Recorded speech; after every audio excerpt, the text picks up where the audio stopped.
Vamos conversar com o senador Alessandro Vieira, que faz a gentileza de atender ao nosso convite. Senador, boa noite, muito bem-vindo de volta. Mona Lisa falando, me ouve bem, senador? Estou ouvindo bem, boa noite, Mona Lisa e Caio.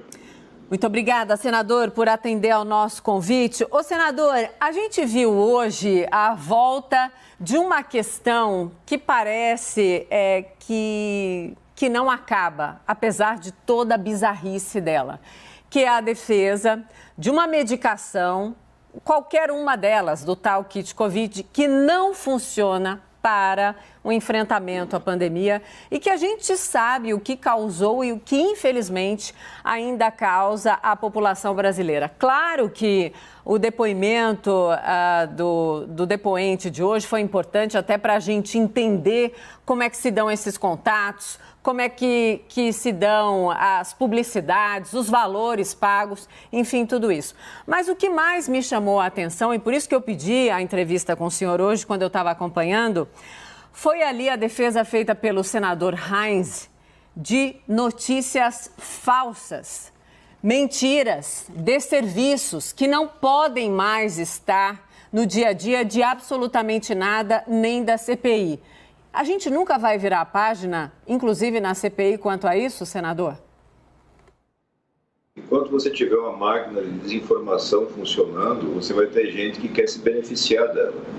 Eu já fiz esse reparo à conduta do senador Reis diversas vezes, já representei, inclusive, no Conselho de Ética do Senado, e hoje pedi que fossem anexados os minutos de fala dele na CPI.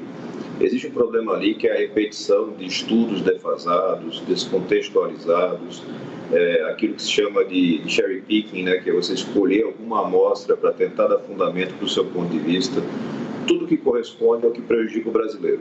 A doutora Franciele, que presidiu o Plano Nacional de Imunização e que pediu a exoneração do governo Bolsonaro, deixou claro, um plano de imunização para combater uma pandemia precisa de duas coisas, vacina e informação, campanha de informação. Esse governo se negou a fazer as duas coisas e no tocante à informação foi além, desinforma.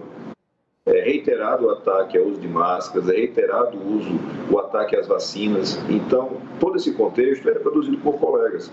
O que a gente tem ajustado na CPI, e não sou só eu, vários colegas têm feito isso, é o confronto imediato da desinformação. A gente não pode permitir que o recurso público, o canal oficial, a transmissão de uma CPI, sirva como meio para difundir ainda mais mentiras. Sem dúvida, até porque uma busca muito rápida em qualquer mecanismo de informação, de checagem, até a manifestação do francês, o Didier Raoult, que já pediu perdão, que já voltou atrás, que já falou que errou, e toda aquela defesa que acabou virando, sim, argumento, né, para quem defende ainda o inaceitável, até isso foi citado. Então, mais de 3 meses depois, por isso que me causou até um certo inconformismo, é ver uma bandeira sendo defendida que não pode mais ser defendida, não tem a menor condição disso continuar ali. E, claro, eu vi a ressalva que o senhor fez também em relação à notificação ao Conselho de Ética. Mas eu quero olhar também com o senhor para a questão dos porquês, né? A gente viu hoje que o interesse econômico de vender qualquer coisa com influência, sim, política, que houve várias vezes, direta ou indiretamente, isso tudo muito explica o histórico da pandemia no nosso país. E é uma questão a ser aprofundada, sem dúvida, inclusive no relatório da Comissão Parlamentar de Inquérito, senador. Com certeza, desde o começo, vocês acompanham, a gente coloca essa necessidade de responder essas perguntas. O Brasil fez tudo o que precisava, já está respondido, não fez, não comprou a vacina, não fez campanha de informação, não permitiu que os brasileiros fossem cuidados, fossem protegidos. E aí a gente começou a tratar dos porquês, é só ignorância? É só uma coisa de lunáticos? Ou existe interesse econômico? E hoje a gente tem a demonstração clara de que sim, existia interesse econômico, pelo menos em parte disso. Hoje o senhor Jailton, apesar de não ser o depoente adequado, porque o ideal seria ter o proprietário da empresa, que foi o articulador político dessa estratégia, deixou muito transparente de que efetivamente eles financiaram campanhas de desinformação. faziam isso através de uma instituição intermediária, que era a Médicos pela Vida. Era interessante tentar compreender, a gente tinha essa curiosidade, por que tanta gente continua defendendo estudos defasados? Por que tanta gente continua reproduzindo conteúdo que não faz sentido? E quando a gente vê um repasse na casa dos seus R$700 mil para fomentar isso, e somado a várias outras atividades, você começa a entender os porquês. Essas pessoas foram, alguns iludidos por essa campanha de desinformação e outros, infelizmente, tiveram vantagem financeira. É lamentável, porque provavelmente se repetiu em outras situações. Sem dúvida. Estamos falando, então, sobre o depoimento do seu Jailton Batista, né, que é o diretor da Vitamedic, e quem deveria ter prestado depoimento hoje é o dono da empresa, é o seu José Alves Filho, que disse ali que não tinha muito a acrescentar, que não sabia exatamente das tratativas, por isso mandou, então, o seu Jailton e a comissão, a maior parte ali dos senadores, deferiu, então, a ida do Jailton Batista, o diretor. Caio Junqueira, chega na conversa. Caio, por favor. Senador, boa noite. O senhor tem a percepção de que a CPI perdeu um pouco ali daquele ritmo alucinado positivamente falando, do primeiro semestre? Nesse segundo semestre, ela perdeu força, ela diminuiu um pouco a intensidade e com alguma certa dificuldade de criar fatos políticos relevantes, pelo menos nessa retomada, sim, não, por quê? Só lembrando que essa é uma percepção, inclusive dos próprios senadores do tal G7, né, G6, do qual o senhor integra. Eu entendo que a CPI não pode se preocupar em criar fatos políticos, né? Todo o processo de investigação tem etapas burocráticas, tem depoimentos que são relativamente burocráticos, mas que são indispensáveis. Você tem que cumprir essa tabela, você tem que fazer essas pessoas falarem, você tem que colher e analisar documentos. Se a gente cair na tentação de uma manutenção de ibope, de atenção midiática, a gente arrisca muito o erro.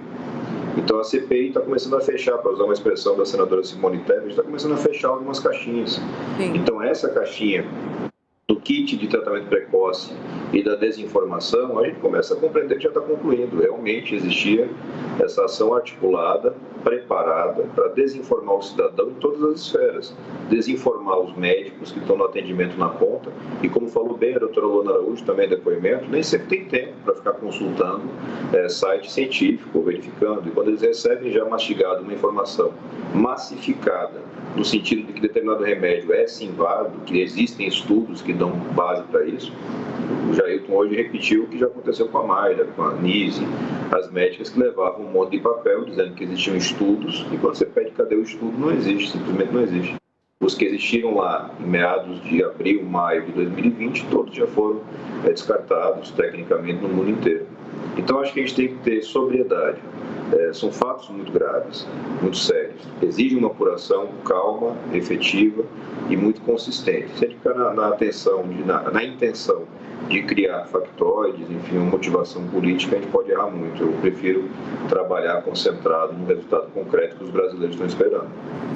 E quem acompanha com seriedade também, senador, porque eu acompanho não só pelo dever de ofício, mas pelo dever de entender, né, tudo que diz respeito à pandemia no nosso país. É dificílimo, mas entender os porquês, né? Por que estamos vivendo esse momento que parece sem fim no nosso Brasil, com tantas dificuldades, apesar do avanço da vacinação, avanço lento, mas do avanço sem dúvida. O senador, sobre essa questão de ser midiática ou não, alguns depoimentos inevitavelmente são midiáticos. E nós estamos já olhando, eu estou olhando para o amanhã e quero contar com a sua ajuda. Amanhã um depoimento absolutamente esperado, esperadíssimo. Ele queria ter falado antes, tem muito a dizer, né? O deputado Ricardo Barros tem muito a dizer, na opinião de vocês, senadores. O líder do governo na Câmara vai sentar ali naquela cadeira. E estamos falando de uma pessoa que vai muito bem em embates. Tem alguma estratégia, alguma linha que precisa ser determinante, o senhor acha, na condução do depoimento do deputado amanhã à CPI? Existe uma série muito grande de situações que o deputado Ricardo Barros precisa esclarecer. Essencialmente o foco nas relações que ele tem com pessoas que estão ali no entorno do Ministério da Saúde ou que são servidores do Ministério da Saúde e atuaram para favorecer determinados fornecedores. As notícias, os indicativos de problemas e até de cometimento de crime se acumulam na história do deputado Ricardo Barros. Eu espero que ele tenha um depoimento tranquilo, eu sei que vai ter muita atenção midiática, sei que o deputado gosta do debate, mas ele não vai estar ali na condição de debatedor, ele está ali na condição de depoente, quem vai prestar esclarecimentos.